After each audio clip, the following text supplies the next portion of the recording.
আমার দুলাভাই আমার দিকেও আঙ্গুল দিচ্ছে, আমার মাকে বলে তোমার ছোট মেয়েকে আমার কাছে এনে দাও, তাহলে তো আমি বাইরে কোনো মেয়ের কাছে যাচ্ছি না।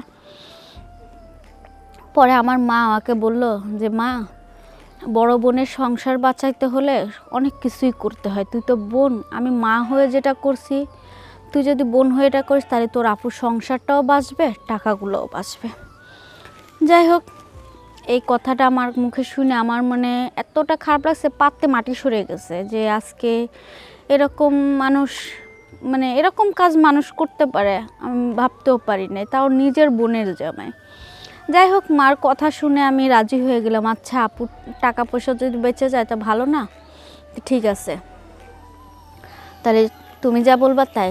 তো প্রতিদিন আমার মার উপরে আর আমার উপরে একটা অত্যাচার চলতেই থাকে। এই অত্যাচার আর থামতেছে না, এই অত্যাচার চলতেই আছে।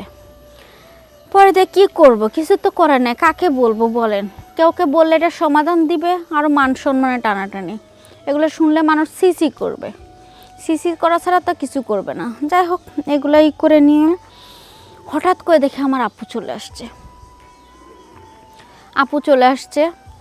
আপুতে আইসে আমার বড় আপুতে আইসে এগুলো সব দেখে ফেলো, জাইনে গেল, ঠিক আছে। এখন কেমনে জানলো জানেন, যে আমার বড় আপু যখন চলে আসার পরে আমার যে দুলা ভাই, ঠিক আছে, সে আমার আপুর প্রতি কোনো তার নেই, কিন্তু সে তো আমার আর আমার মার প্রতি সবই আকর্ষণ, আমার আপুর প্রতি তার কোনো আকর্ষণ নেই। আমি নিপা আজ আসছি আপনাদের সাথে আমার ফ্যামিলির পারিবারিক বিষয়ে কিছু কথা বলতে, ঠিক আছে। আপনারা শুনলে অবশ্যই বুঝবেন যে আমরা কোন পর্যায়ে আসি আর কোন পর্যায়ে ছিলাম আর কি হয়ে গেছে আমাদের জীবনে। শুরুটা হচ্ছে অনেক দিন আগের কথা, আমার বাবা মারা যায়। তো বাবা মারা যাওয়ার আগে আমার বোনকে বিয়ে দিয়ে যায়। তা আমার বোন অনেক শিক্ষিত, আমিও একবার মূর্খ না, আমিও পড়াশোনা করতেছি। আমি ছোট বোন, আমার বড় বোন আছে, আমি সবার ছোট।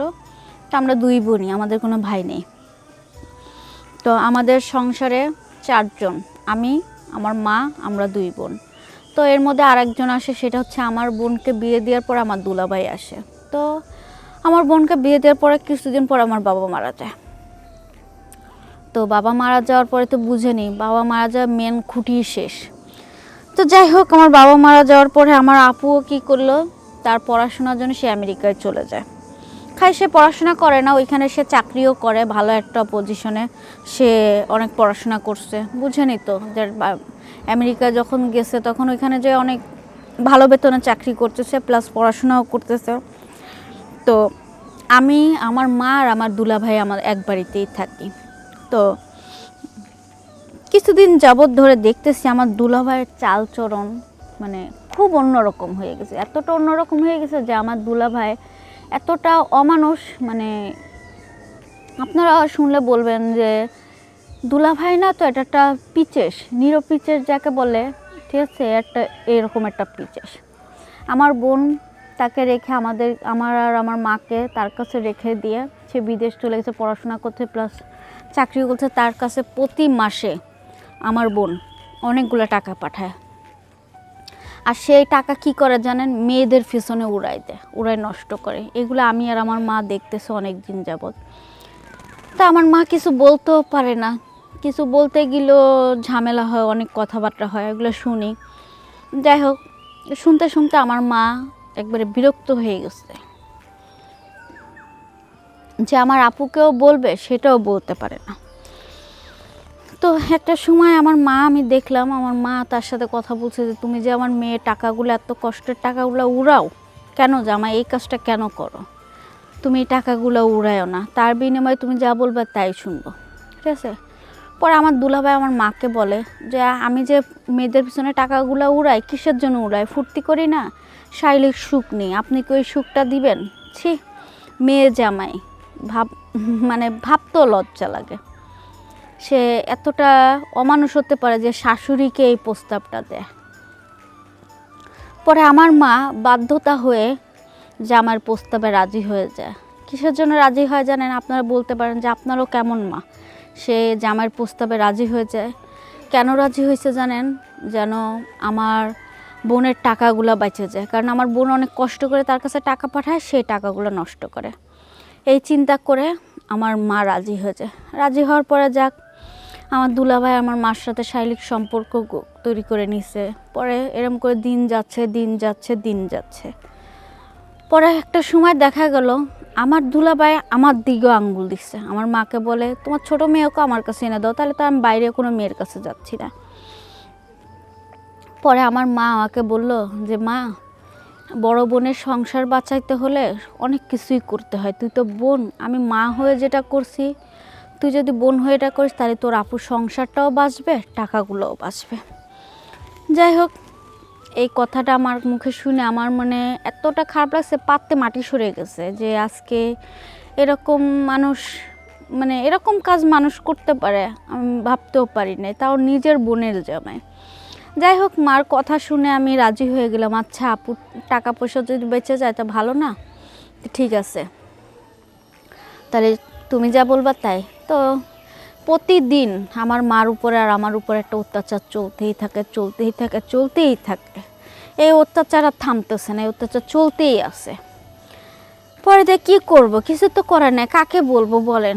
কেউকে বললে এটা সমাধান দিবে, আরও মান সম্মানে টানাটানি, এগুলো শুনলে মানুষ সিসি করবে, সিসি করা ছাড়া তো কিছু করবে না। যাই হোক, এগুলাই করে নিয়ে হঠাৎ করে দেখে আমার আপু চলে আসছে। আপুতে এসে আমার বড় আপুতে এসে এগুলো সব দিয়ে ফেলো, জানিয়ে গেল। ঠিক আছে, এখন কেমনে জানলো জানেন? যে আমার বড় আপু যখন চলে আসার পরে আমার যে দুলা ভাই, ঠিক আছে, সে আমার আপুর প্রতি কোনো তার নেই, কিন্তু সে তো আমার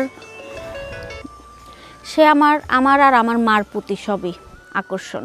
আমার আপুর প্রতি তার কোনো আকর্ষণ নেই। ঠিক আছে, সে তো আমার মারে আর আমাকে ছাড়তেছে না আমার বোন আসার পরেও। এখন আমরাও কি করব? পরেগুলো দেখে আমার আপু সব জেনে যায়।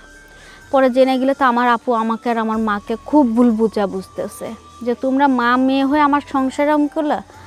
পরে দিয়ে আমি বললাম কি, আপু শোনো, একটা কথা বলি, তুমি যে মা বোন হয়ে যে কথাটা বললা না, এটা সত্য না। ঠিক আছে, আজকে কিন্তু তোমার সংসারের দিকে আর তোমার টাকা পয়সার দিকে তাকায় কিন্তু আমি আর আম্মু এই চিন্তা করছি আর এই পর্যায়ে গেছি। আর তোমার স্বামী তো আমাকে আর আমার মাকে ছাড়ে নাই। ঠিক আছে, তো তুমি যেটা চিন্তা করতেছো সেটা একেবারে ভুল ধারণা, তোমার চিন্তাধারা। ঠিক আছে, তো আমি আর আম্মু কিন্তু তোমার সংসারের দিকে তাকায় এই কাজটা করছি, তোমার টাকা পয়সার দিকে তাকায়, যে তোমার টাকাটাও বাঁচবে। তোমার জামাই প্রতিটা মুহূর্তে, প্রতিটা সেকেন্ডে, প্রতিটা দিন, প্রতিটা সময়, যা বলার বাইরে, তুমি যে টাকা দাও, এই টাকা নিয়ে তোমার জামাই মেয়ে নিয়ে ফুর্তি করে। আম্মু না করার পর আম্মুকে এই প্রস্তাব দেয়। ঠিক আছে, এই প্রস্তাব যদি আম্মু রাজি না হয় তাহলে সে তোমাকে ছেড়ে দিবে, পরে এই কথা শুনে আম্মু রাজি হয়েছে। এরপরে তোমার স্বামী আমাকেও ধরছে, যে আম্মুকে বলে যে তুমি যে তোমার ছোটো মেয়েকে আমার কাছে না দাও, ঠিক আছে, তোমাকে সে ছেড়ে দিতে পারে। পরে আমিও এই কথা শুনে তোমার সংসার বাঁচানোর জন্য আমরা এই কাজটা করছি। এখন তুমিই বলো, এই কাজটা করা কি আমাদের উচিত হয়েছে না উচিত হয় নাই? বলো, তুমি বোন হয়ে বলো, এখন আমরা কি করতে পারতাম? তোমার দিকে তাকায় আমরা এই কাজগুলো করছি। এই কাজগুলো যদি না করি, তোমার যে টাকা পয়সা এগুলো সব উড়াই দেয় তোমার জামাই। এখন তুমি যদি আমাকে আর আমার মাকে যদি অপরাধী মনে করো, হ্যাঁ আমরা অপরাধী, ঠিক আছে, কিন্তু তোমার বিবেক থাকলে আমাদের অপরাধী মনে করো না। তোমার মেন অপরাধী তোমার স্বামী। পরে যাই হোক, আমার আপু এগুলো সব কিছু শুনে টুনে আমার আপু আমার দুলাভাইকে একবারে বাসাতে বের করে দেয়, একবারে ছেড়েই দেয় আমার দুলাভাইকে, যে সে তো চরিত্রহীন। আমার আপু ডাইরেক্ট দুলাভাইকে বলছে, তোমার মতন স্বামীর কোনো প্রয়োজন নাই। ঠিক আছে, আমার আপু আমার স্বামীকে তালাক দিয়ে দেয়, বাস এইটুখানি কি। ঠিক আছে, আমি মনে করি কখনো কোনো দুলাভাই যদি এমন হয়, তাহলে কোনো শাশুড়ি হোক, কোনো শালি হোক, দুলাভাইয়ের কুপ্রস্তাবে রাজি হন না। আর আমি মনে করি এরকম ছেলের সাথে আপনারা কোনোদিন মেয়েকেও বিয়ে দেন না। এই যে আমার আপুকে বিয়ে দিছে, আমার আপুর জীবন শেষ, আমাদেরও জীবন শেষ। আশা করি আপনারা বুঝতে পারছেন, কোনো খারাপ মন্তব্য করবেন না। ঠিক আছে, যেটা ঘটছে সেটাই বলছি।